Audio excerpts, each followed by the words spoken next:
एक कविता मैं आपको सुना रहा हूँ जो आज के समय में बहुत ही प्रासंगिक है।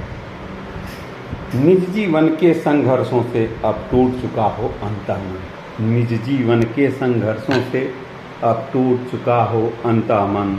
तब सुख के मिले समुंदर का रह जाता कोई अर्थ नहीं। जब फसल सूख कर जल के बिन तिनका तिनका बनकर गिर जाए, फिर होने वाली वर्षा का रह जाता कोई मोल नहीं। निज जीवन के संघर्षों से अब टूट चुका हो अंतःमन। तो सुख के मिले समंदर का रह जाता कोई अर्थ नहीं।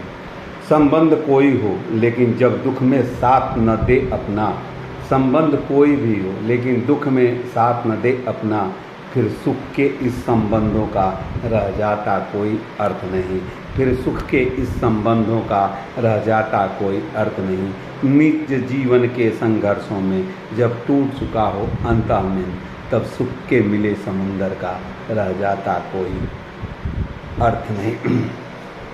छोटी छोटी खुशियों के क्षण निकल जाते हो रोज जहाँ, फिर सुख की नित्य प्रतीक्षा का रह जाता कोई अर्थ नहीं।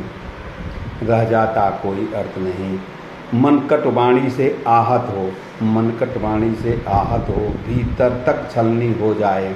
मन कटवाणी से आहत हो, भीतर तक छलनी हो जाए, फिर बाद कहे प्रिय वचनों का रह जाता कोई अर्थ नहीं।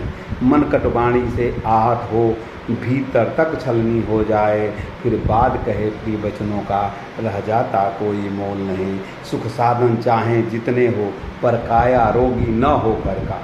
सुख साधन चाहें जितने हो पर काया रोगी न हो घर का।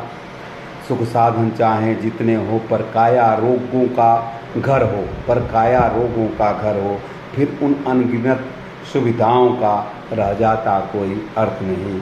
निज जीवन के संघर्षों पर टूट चुका अंतःमन, अब सुख के मिले समुंदर का रह जाता कोई अर्थ नहीं। यह कविता राष्ट्रकवि रामधारी सिंह ने आज से 60 वर्ष पहले लिखी थी, जो आज भी 100% समाज में प्रासंगिक है। उन्हीं की कविता मैंने आप सबको सुनाया। थैंक यू, धन्यवाद।